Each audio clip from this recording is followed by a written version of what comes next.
আমাদের সবার মনের গহীনে কেউ না কেউ ঠিক থাকে। যখন কেউ থাকে না, তখন কারো না কারোর ছবি মনের ক্যানভাসে আঁকার চেষ্টা করি। তুলির একটা নতুন স্রোতে আরও জীবন্ত করি মনের ছবিটাকে। ফুটিয়ে তুলতে চাই একটা মুখ। আমরা জানি ছবিটা একদিন ঠিক সম্পূর্ণ হবে, গ্যাপগুলো ভরাট হয়ে ফুটে উঠবে একটা মুখ। পদ্মপাতায় তোমার আর আমার মিল একদিন হবেই। শুনতে থাকুন লর্ড কৃষ্ণা চ্যানেলের বিশেষ গল্প যদি বলো হ্যাঁ। প্রথম কলেজের দিনটা সত্যি মনে থাকার মতো হয়। তবে প্রথম দিনের কলেজের এক্সাইটমেন্ট, আনন্দ, এই সবগুলো ছাড়িয়ে যে সমস্যাটা কলেজে পা দিতে ঘটে তা হলো ক্লাসরুম খুঁজে বের করা। স্কুলের ছোট্ট গণ্ডি পেরিয়ে এত বড় কলেজের ক্যাম্পাসে নিজের ডিপার্টমেন্টের ক্লাস খুঁজে বের করা মুখের কথা নয়। সকলে 10টায় ক্লাস। রঞ্জিনী সকাল 10টার মধ্যে কলেজে ঢুকে গেল। 10টার মধ্যে ঢুকলেও সে দরজায় দাঁড়ালো তখন 10:15। বুকটা দুরু দুরু করছে, তাই দরজা দিয়ে ক্লাসে উঁকি মারতে দেখতে পেল একটা লম্বা রিচ চেহারার একজন পিঠে হেলান দিয়ে দাঁড়িয়ে রয়েছে। অফ হোয়াইট শার্ট পরে, ব্ল্যাক প্যান্ট, পুরো ফর্মাল লুকস।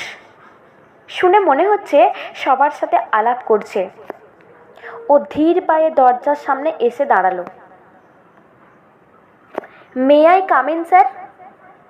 নো, থতমত খেয়ে যায় নন্দিনী। নো মানে? প্রফেসর ওর দিকে ঘুরে একবার ঘড়িতে চোখ বুলিয়ে তারপর বললেন, পাক্কা 16 মিনিট লেট। আমার ক্লাসে আমি ঢোকার পর কাউকে অ্যালাউ করি না। Got it? গোটা ক্লাসের উদ্দেশ্যে বলল সে। না মানে স্যার, আমার ওই ক্লাসটা খুঁজতে দেরি হয়ে গেল। Shut up. আজ ক্লাস খুঁজতে দেরি হয়েছে, কাল বলবে কলেজে রাস্তা হারিয়ে ফেলেছি, পরশু জ্যামে আটকে গেছি। সরি, ফার্স্ট দিন বলে আমি কোনো রকম ফেভার করতে পারবো না। Better you leave. কিন্তু দাঁড়িয়ে রইল রঞ্জিনী। রঞ্জিনীর বড্ড রাগ হচ্ছে। কি বাজে রে প্রফেসরটা, কড়া মারলাম, তা বলে প্রথম দিনে প্রথম ক্লাসটাই করতে দিল না। মন বলে এর কিছু নেই নাকি? হার্টলেস। রঞ্জিনী বাইরে গেল না। কোথায় যেত? কাউকেই তো চেনে না, তাই ঠায় দাঁড়িয়ে রইল। 1 ঘন্টা শুনতে পাচ্ছিল প্রফেসরের কণ্ঠস্বরটা। ঘন্টা পড়তেই বেরিয়ে এলেন তিনি। মাথা নিচু করে দাঁড়িয়ে রঞ্জিনী। ও চোখ না তুললেও বুঝতে পারল লম্বা চেহারা মানুষটা ওর দিকে তাকিয়ে পাশ কাটিয়ে ঢুকবে বলে পা বাড়িয়েছে। এমন সময় ডাকলেন, তোমার নাম? রঞ্জিনী বিশ্বাস। বেশ, আমি রণদীপ লাহিড়ী। তোমরা আমার ক্লাস রোজই পাবে, এবার 2টা আমি দেখছি। রঞ্জিনী মাথা নাড়ালো। যাও ক্লাসে যাও। রঞ্জিনী ক্লাসে ঢুকে যায়। রণদীপ ওর চলে যাওয়া অবধি দাঁড়িয়ে থাকে কমন রুমের দিকে হাঁটা শুরু করে। রঞ্জিনী ওর মনে একটা আলাদা ছাপ ফেলে গেছে। চলে যেতে বলার পরেও একটানা দাঁড়িয়ে থাকার জন্য নয়, অদ্ভুত একটা ব্যাপার রয়েছে মেয়েটার মধ্যে।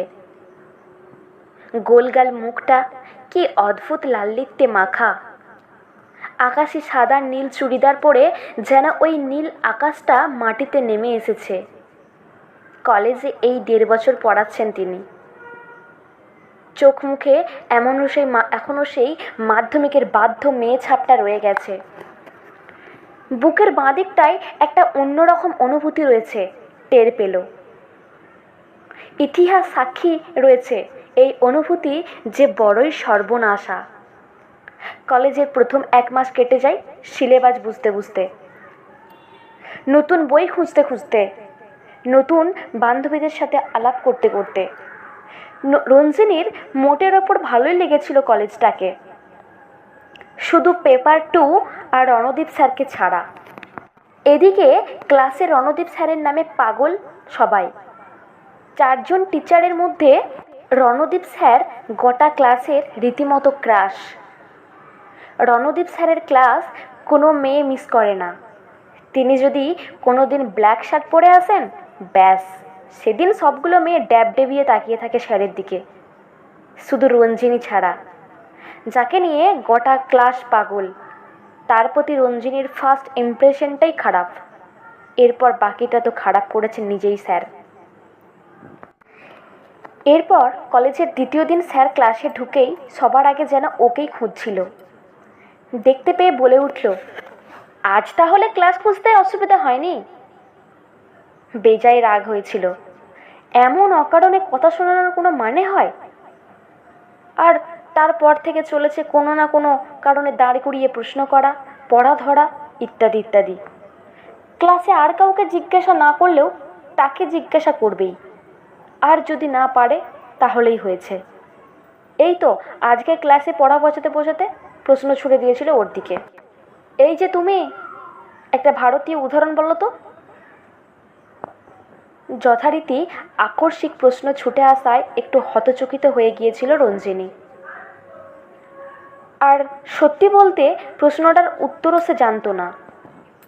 মাথা নামিয়ে চুপচাপ দাঁড়িয়ে থাকতে দেখে ওর দিকে এগিয়ে এলেন, বললেন, হাঁ করে দাঁড়িয়ে থেকে পড়াশোনার অ্যাক্টিংটা তো ভালোই করতে জানো।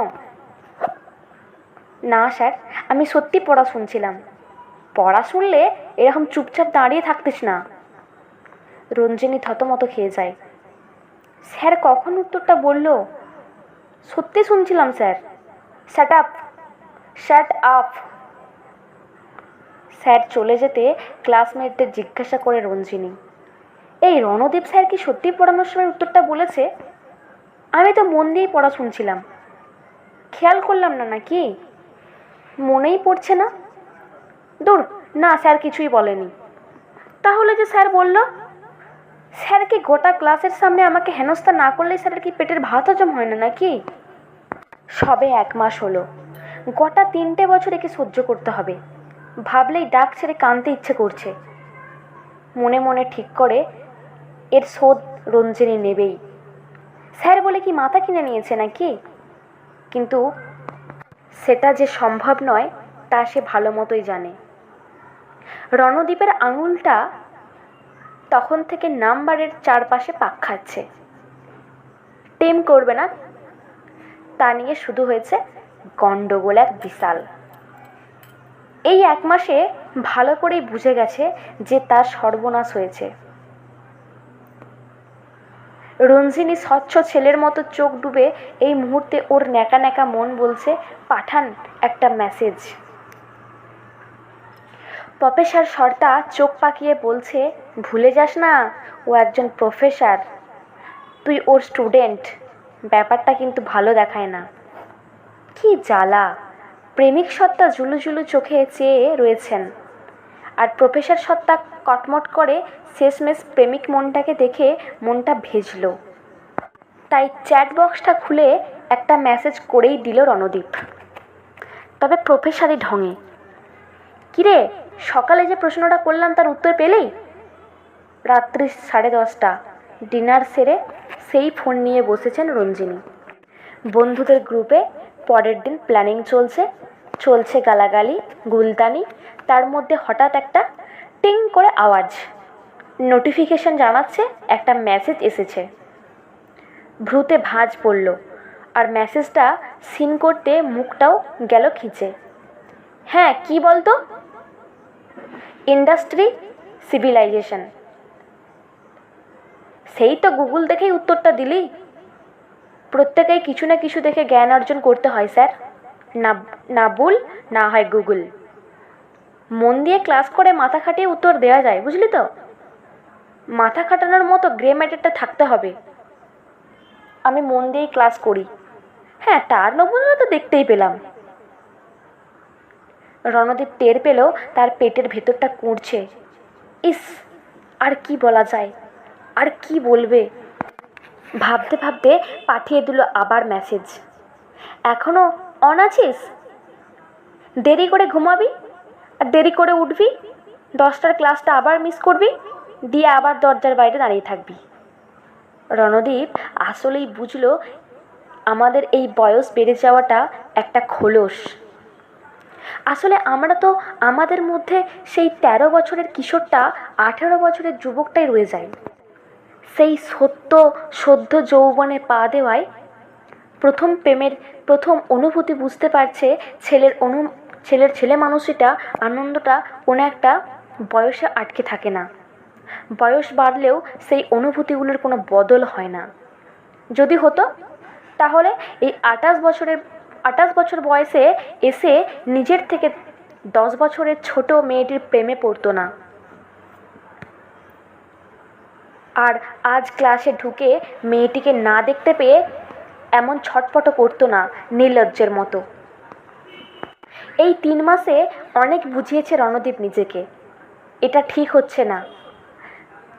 মেয়েটা ছোট ওর থেকে, সর্বোপরি ওর টিচার, সাথে সাথে মন পাল্টা যুক্তি দেখিয়েছে। এর আগে কোনো টিচার স্টুডেন্টের সাথে প্রেম করেনি, নাকি 10 বছরের গ্যাপে কারোর প্রেম হয়নি।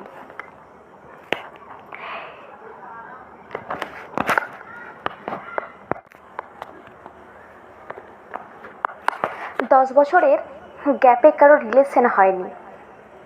প্রেমে আবার বয়স হয় নাকি? হ্যাঁ, পারিনি নিজেকে আটকাতে। অবশ্য প্রেম জিনিসটা কবেই বা মানুষের হাতে ছিল। কবি সত্যিই বলেছেন, প্রেমের ফাঁদ পাতা ভুবনে, ওই ফাঁদে পড়া তো অবস্থা খারাপ। ওর ক্লাসে ঢুকেই প্রথম কাজ চক দিয়েই ব্ল্যাকবোর্ডে যে টপিক নিয়ে আলোচনা করবে সেটা লেখা। তারপর কাউকে দাঁড় করিয়ে আগের দিন যা যা পড়িয়েছিল তা জিজ্ঞাসা করা। তারপর শুরু করে সেদিনের পড়ানো।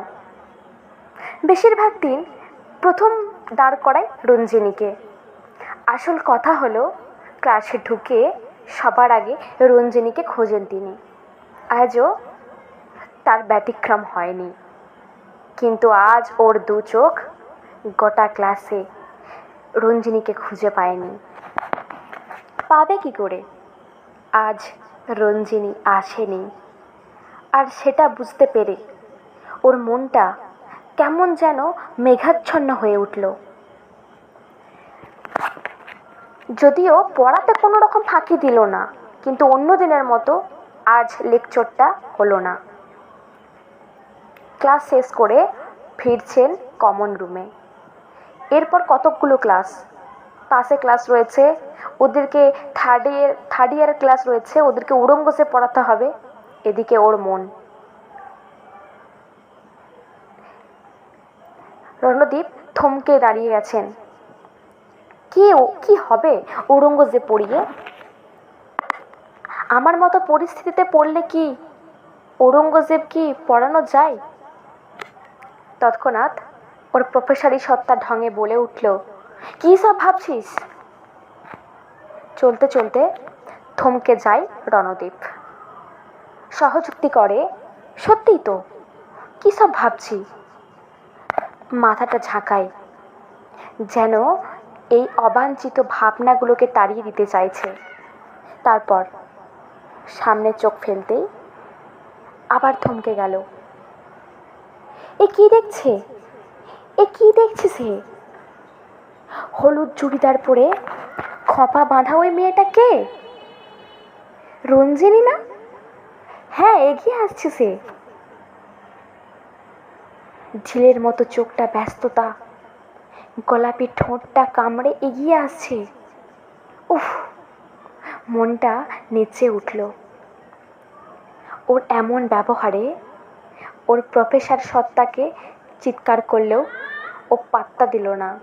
উল্টে হ্যাংলার মতো এগিয়ে গেল সে।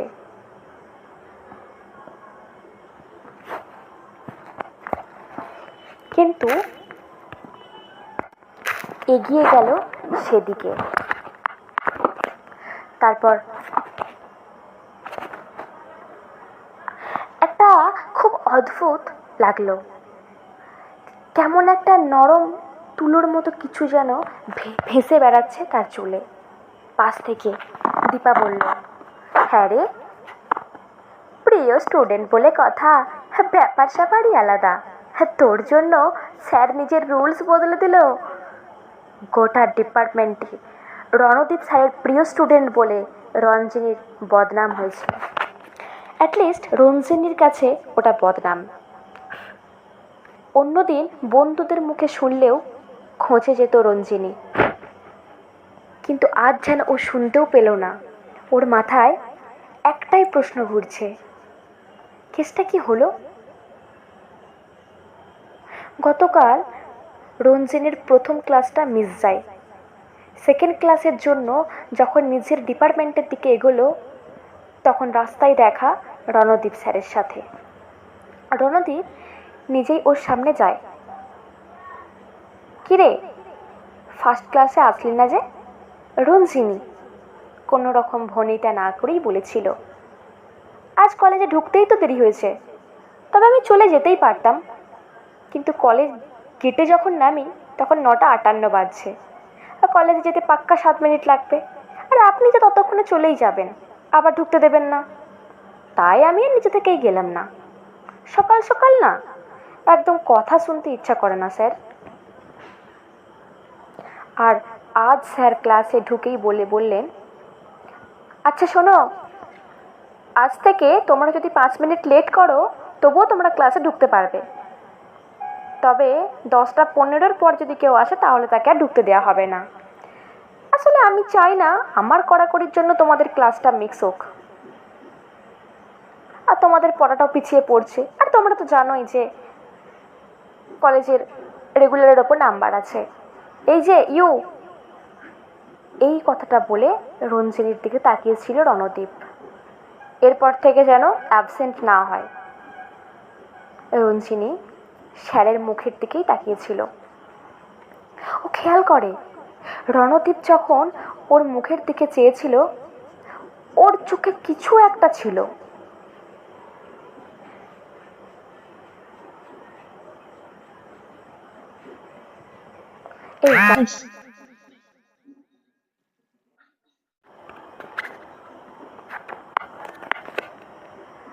আমার না মনে হয় এই স্যার তোর প্রেমে পড়েছে। এই কি বাজে বকছিস?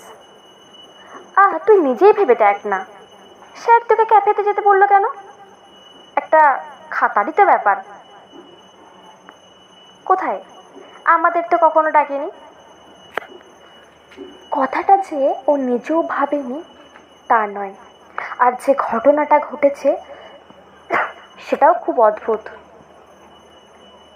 5টা মাস কেটে গিয়েছে চোখের নিমেষে, সামনের মাসে জাস্ট। আর এই সময়টাই শুরু হয়, আর যত রাজ্যের এই সময় শুরু হয় ইন্টারনাল রাত জাগা এক্সাইটমেন্ট। গত সপ্তাহে রণদীপের নেয়া ইন্টারনাল খাতা আজকে পায়, ও পেয়েছে 12। প্রথমে মনটা খুব খারাপ, খুব ভালো প্রিপারেশন নিয়ে এসেছিল সে, তবুও নাম্বার কম। এদিকে সবাই 15, 16, 18। ক্লাস শেষ হবার পর মন মরা হয়েই খাতাটা উল্টে পাল্টে দেখছিল। চোখে পড়ল আসল গেরো। নম্বর ঠিকঠাকই পেয়েছে, কিন্তু সব প্রশ্নের নাম্বার অ্যাড করা হয়নি। প্রচণ্ড রাগ হয় ওর। ক্লাসে আরও কয়েকজনকে ব্যাপারটা বলল, দেখল, কারোর সাথেই এমনটা হয়নি। তবে কি এটা ইন্টেনশনালি করা? ব্যাস, হনহনিয়ে ছুটল কমন রুমে। পারমিশন নিয়ে কমন রুমে ঢুকে রণদীপের চেয়ারের পাশে গিয়ে দাঁড়ালো। এসব কি স্যার? যতটা সম্ভব গলাটা নামানো যায় ঠিক ততটাই।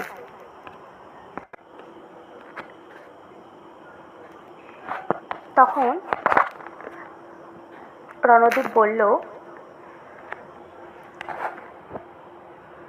হ্যাঁ দেখছি, তবে এমনভাবেই বলল যাতে ওর কথার উষ্ণতা রণদীপ বুঝতে পারে। কি হচ্ছে? আপনি সব নাম্বার যোগ করেননি, ভালো করে দেখুন। রণদীপ অবাক চোখে ওর দিকে তাকায়, তার পরক্ষণে খাতাটা হাতে ধরার জন্য হাতটা বাড়িয়েও দিল না। হাত গুটিয়ে নিল। আচ্ছা, এক কাজ কর, বিকেলে কলেজের পর আমি উল্টো ফুটের ক্যাফেতে থাকি, তুই ওখানে যাস, আমি দেখে নেব। এখন তো দেখতেই পাচ্ছিস এই সামনে কত খাতা। ওকে? সামনে ছড়ানো খাতাগুলোকে দেখিয়ে বলল সে। রঞ্জিনী কথা বাড়ায় না, তখন বেরিয়ে এলো। একটা যেন খচখচানি রয়ে যায়। সত্যিই তো, ক্যাফেতে কেন?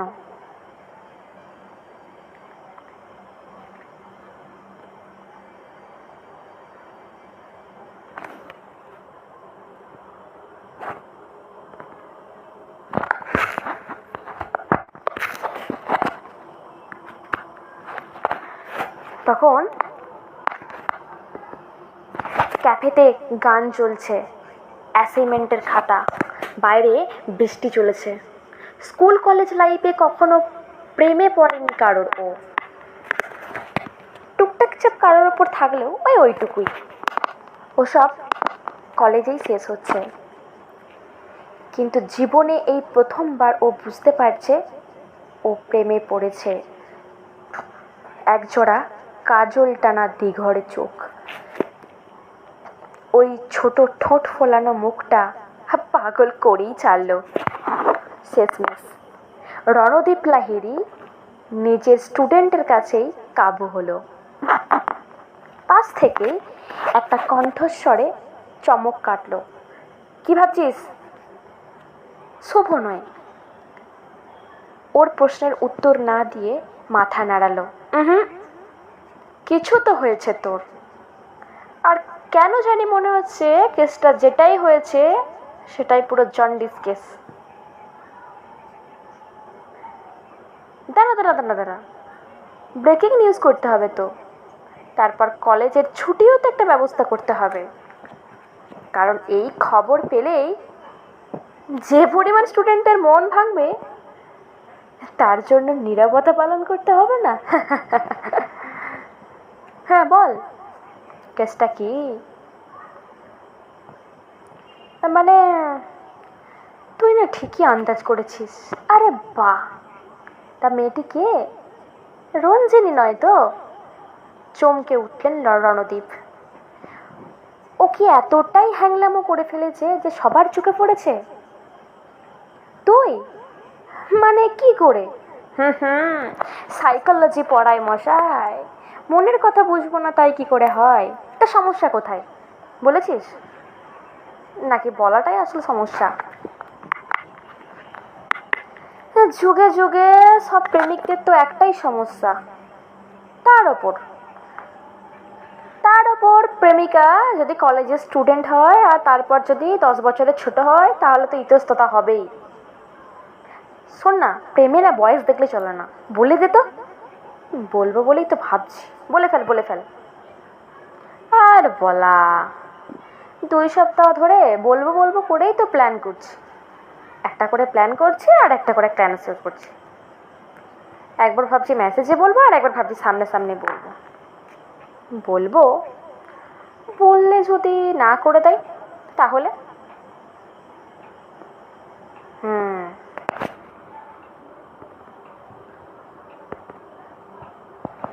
তখন ক্যাফেতে হালকা সুরে গান চলছে।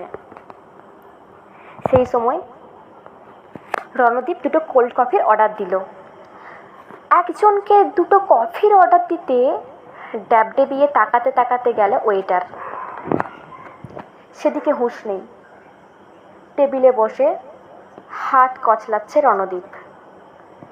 পেট গুড়গুড় করছে। কথাটাও ও নিজে কিভাবে বলবে?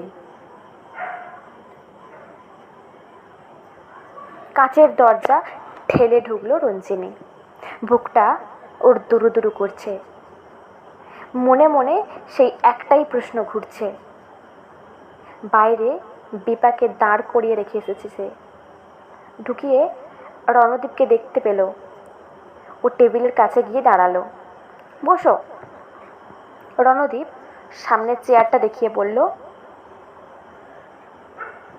রঞ্জিনী বসে ব্যাগ থেকে খাতাটা বের করে রণদীপকে দিল। স্যার, আমার 5 নাম্বার আপনি কাউন্ট করেননি। টোটাল নাম্বার আমার বাড়বে স্যার। রণদীপ লক্ষ্য করে রঞ্জিনী আড়ষ্ট হয়ে রয়েছে। ও রঞ্জিনীর হাত থেকে খাতাটা নিয়ে পকেট থেকে লাল পেনটা নিয়ে খাতার ওপরে টোটালের জায়গাটাতে +5 করে দিল। তারপর খাতাটা ওকে ফেরত দেওয়ার সময় ওয়েটার দুটো কফি দিয়ে যায়। রণদীপ ওকে একটা এগিয়ে দেয়, নে। না স্যার, আমি বাড়ি যাব। এটা অ্যাটলিস্ট খেয়ে যা। না স্যার, বাইরে দীপা দাঁড়িয়ে আছে, আমি এখন উঠি। বলেই উঠে দাঁড়ায়। ঘুরে এগোতে গিয়েও থেমে গেল। একটা কথা মনে পড়বে। স্যার, আপনি মনে করে মার্কশিটে আমার নাম্বারটা অ্যাড করে দিবেন কিন্তু। আমি কি বাড়িতে গিয়ে আপনাকে একটা মেসেজ করে দেবো? লাগবে না, নাম্বার লেখা আছে। মানে তুই যে 17 পেয়েছিস আমি জানি, আমি লিখে রেখেছি, চিন্তা করিস না। তুই একটু বস না, কথা আছে। আপনি কি আমার সাথে ইয়ার্কি করছেন? সবসময় আমাকে হ্যারাসমেন্ট করার মানেটা কি স্যার? আমি আজকে সিরিয়াসলি জানতে চাই। এই রে, ভাগ্যে ক্যাফেটা ফাঁকা। রঞ্জিনী একটু আস্তে, সবাই তাকাচ্ছে। আমি আসলে তোকে এখানে আনার জন্যই এটা করেছি। তোকে একটা কথা বলতে চাই। কি এমন কথা স্যার? I love you. বিশ্বাস কর, আমি তোকে বলতাম না তোকে যদি না দেখতাম। আমি এত মাস ধরে এটা মনের মধ্যে পুষে রেখেছি, কিন্তু তুই বিশ্বাস কর, আজকে আমি আর পারলাম না। আমি সত্যিই তোকে ভালোবেসে ফেলেছি। বিশ্বাস কর, আমি তোকে সত্যিই ভালোবেসে ফেলেছি। শশাঙ্কর ঔরঙ্গজেবের দিদি, আমি তোকে চাই। আমি তোকেই চাই। থ হয়ে দাঁড়িয়ে রইল রঞ্জিনী। এ কি কাণ্ড! সব ব্রহ্মাণ্ড যেন কাঁপছে। রঞ্জিনী টের পেল ওর বুকটাও কাঁপছে। কি বলল রণদীপ স্যার? আর এক মুহূর্ত নয়, পেছন ফেরে এক দৌড়ে বেরিয়ে গেল রঞ্জিনী।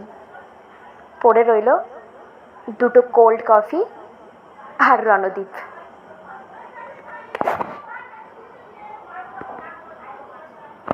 কাজটার ফলাফল বোঝা যায় না। সময় এগিয়েছে 1 বছর। 2টো সেমিস্টার কমপ্লিট। 3rd সেমিস্টারের লম্বা সিলেবাস। পড়ানোর দুটোরই চাপ। আজ সেকেন্ড প্রফেসর আসেনি দেখে 2টো ঘন্টায় নিজেই 2টো ক্লাস পরপর নিয়েছে রণদীপ। এই মাঝের কয়েক মাস খুব স্বাভাবিকভাবেই কেটেছে। ওই দিনের পর রণদীপ আর নিজেকে সামলাতে পারেনি। কিন্তু সব কিছুরই তো একটা ফলাফল জানতে চায় মানুষ। ও নিজেও জানতে চায় ওর উত্তরটা। রোজ ক্লাসে ঢুকে রঞ্জিনীকে দেখে এই কথাগুলো মনে পড়ে যায়। ঘড়িতে এখন 5টা বাজে। দিনের শেষের ক্লাস করার পর স্টুডেন্টরা যেমন ক্লান্ত থাকে, প্রফেসররাও তার উপর 2 ঘন্টার ক্লাস, আরও বেশি ক্লান্তি ঘিরে ধরেছে। কমন রুম থেকে নিজেকে ব্যাগটা নিয়ে সে কফি শপটায় ঢুকলো ও। আজও ঝিমিয়ে সুরে বাজছে একটা গান। কফি অর্ডার দিয়ে ফোনটা খুলে বসলো। কিছুক্ষণ পর ওয়েটার এসে একটা কফি দিয়ে যায়। কফিটা চুমুক দিতে যাবে, থমকে যায়। কফিটার ওপর লেখা ইয়েস, পাশে 3টে লাভ। কেমন একটা খটকা লাগছে রণদীপের। মাথাটা তুলে ওয়েটার দিকে আবার ডাকে, এটা কি? হ্যাঁ, কেন স্যার? আমাদের এখানে কফির ওপর স্যার ডিজাইন তো করেই দেওয়া হয়। মানে? একজন এগিয়ে এলো। রণদীপ তাকে চেনে। এই তো এই ক্যাফের মালিক ইনি। এর আর একটা পরিচয় আছে, কিরকম একটা দাদা হয় যেন রঞ্জিনীর। হ্যাঁ, আসলে এটা আমার বোন করেছে। ওই ওই ওই দেখুন দেখুন দেখুন, ওই ওই ওখানে দাঁড়িয়ে আছে, ওর কথা বলতে গেলাম। রঞ্জিনী দরজার দিকে তাকাতেই নিজের তড়াক করে দাঁড়িয়ে উঠল। রঞ্জিনী! ও ছুটে বাইরে যায়। এই দাঁড়া, এটার মানে কি রঞ্জিনী? রঞ্জিনীর হাত টেনে ধরেছে। কেন, তোমার উত্তরটা দেওয়া উচিত হয়নি বুঝি? সত্যি? তুই? বলছিলাম কলেজটা কিন্তু সামনে।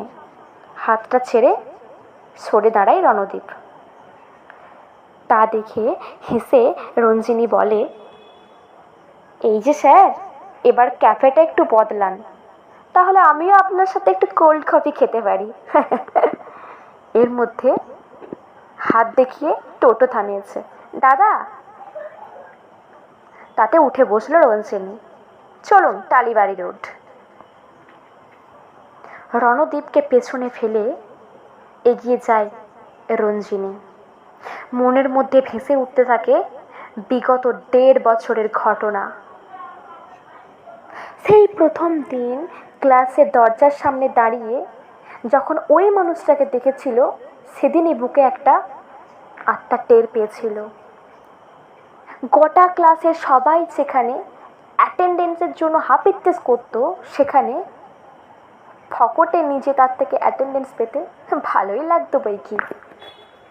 একটা সময়ের পর একটা অধিকার বোধ কাজ করতো মনের মধ্যে।